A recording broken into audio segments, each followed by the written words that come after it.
Hey all, Ron here from Military Images Magazine with a new episode of Life on the Civil War Research Trail. Today, we're headed to Richmond, Virginia on May 12th, 1863, where throngs of mourning soldiers and civilians fell silent as the funeral procession of Lieutenant General Thomas Jonathan Stonewall Jackson moved through the city.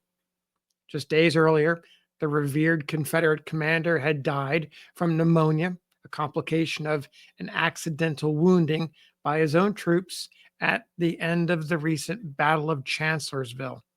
Now, his coffin, draped in black, traveled on a caisson through streets lined with the living who hailed him as a hero.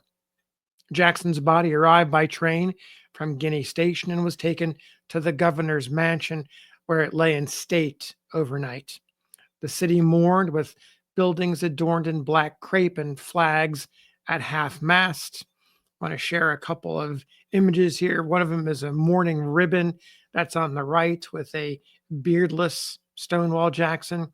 The image on the left is a sheet of music from a march, a Stonewall Jackson march that dates from 1865. Anyway, to continue, Jackson's body lay in state overnight at the Capitol, or pardon me, the governor's mansion. The city, draped in black mourning. On the morning of the 12th, a solemn procession began as a military band played funeral dirges while Confederate officers and veterans of Jackson's campaigns and others marched behind the caisson. At Capitol Square, Jackson's coffin was placed beneath the rotunda of the Virginia State Capitol. Thousands of mourners passed by in silence, paying their final respects. That evening, his body was sent by train to Lexington, Virginia, for burial. Though Jackson was gone, his legend endured. One of the residents of the city, Sallie Ann Brock, her life dates 1831 to 1911, known as Sally to friends, had two brothers who served as surgeons in the Confederate Army. Sally nursed sick and wounded men on her own and proved a keen observer during those 4 difficult years of war. After it ended, she turned to writing to earn a living. Her 1867 book, Richmond During the War 4 Years of Personal Observation by a Southern Lady, described Jackson's funeral procession through the city. I'm going to read that passage to you. Sally begins. His body was conveyed to Richmond, where a great and solemn pageant attested the feeling of universal loss and the death of this hero idol of the South. His body was embalmed and laid in a metallic coffin in the reception room at the governor's house. The mourning and stricken daughters of the South congregated from all parts of the Confederacy in Richmond, wended their way to the sacred spot and covered the star-crossed pall with floral offerings bedewed with the tears of national grief. The coffin was draped with the snow-white banner of the Confederate States, fit emblem of its own pure spirit and the sublime courage with which he bore his master's cross. Alas, it was the first to use to which was devoted this, the new banner of his cause, under whose folds we had so hoped to see him travel until its establishment. But there rested his noble form, like one who wraps the drapery of his couch about him and lies down to pleasant dreams. On the next morning, at the appointed hour, the coffin was borne to the hearse. A signal gun was fired from near the equestrian statue of Washington on the Capitol Square, and the great procession began to move to the solemn strains of the Dead March in Saul. The hearse was preceded by 2 regiments of General Pickett's division with arms reversed. General Pickett and staff, the Fayette Artillery, and Warren's company of cavalry. The carriage which bore the body came slowly, mournfully on, the mourning plumes nodding dark and gloomily, and casting long shadows over the flower-covered ensign, under the folds of which he would have caught that heroic inspiration that he had been wont to communicate to the old brigade. Then, led by a groom, came the war horse of the dead soldier. Comparison for battle, the bearing across the saddle, the boots last worn by the rider, now still in death. Then followed, with saddened mien and hearts crushed with heavy sorrow, the staff officers of the departed hero. Then, more sadly still, the remaining members of the Stonewall Brigade, invalids and wounded, with downcast looks and sad forebodings that they should never see his like again.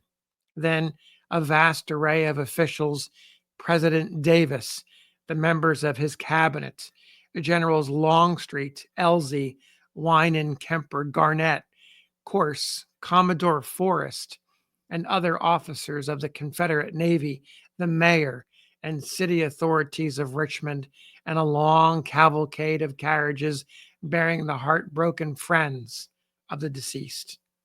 The procession, nearly a mile in length, proceeded down Governor Street and thence up to the head of Main Street, whence it turned to the western gate of the Capitol Square, where a dense throng of countless numbers awaited to see it enter.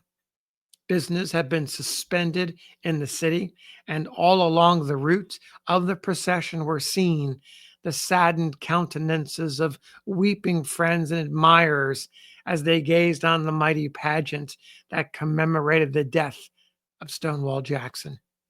The hearse moved onto the steps of the Capitol, the band playing a mournful dirge, and lifting the coffin, the pallbearers, General Longstreet, General Kemper, General Elzey, and others, bore it into the hall of the House of Representatives, where it was deposited on the altar covered with white linen and looped with bows of crape in front of the Speaker's chair. The crowd was then admitted. So densely were the multitude packed in the vestibule and halls that opened into the legislative chambers of the Capitol that only one at a time could be admitted to view the remains of the man who had won so dear a place in the hearts of the people. Slowly and patiently they remained, regardless of the sweltering heat which oppressed them, until a fortunate moment placed them at the door of the hall, now sacred with the hallowed dust that in it lay. And then a moment's glance at the loved form, no more to be witnessed until the last trump shall sound the awakening note to the resurrection of the just. A momentary glance, a single tear on the lid of the coffin, and they passed away to give place to others in waiting. All day and until a late hour of the night, this continued, and it is computed that more than 20,000 persons came thus to gaze on the form so dear, now still in the quiet repose of death, to pay this last tribute of admiration to the body of General Stonewall Jackson, who, though he were dead, yet shall he live, that was not born to die. When we reflect upon his stainless reputation, we feel that he was one of whom the world was not worthy, that he walked with God and was not, for God took him. With us, Jackson can never die. The moldering remains that lie where he wished them, in the beautiful village of Lexington and the valley of Virginia, are not all of him. There is an immortal part to which all the South, all the noble, good, and true of all lands lay claim, the spirit of the patriotism of Stonewall Jackson, that he can never die. In our souls he lives, in our hearts it's graven with the name whose destiny is a glorious immortality. Though dead, he lives, shall ever live. From the Capitol, the remains of General Jackson were conveyed to Lexington, where so many years of his life had been spent in the tranquil quiet of domestic life, according to the murmured wish of his last moments. Bury me in Lexington and the Valley of Virginia. Thanks for listening. We'll see you on the next episode of Life on the Civil War Research Trail.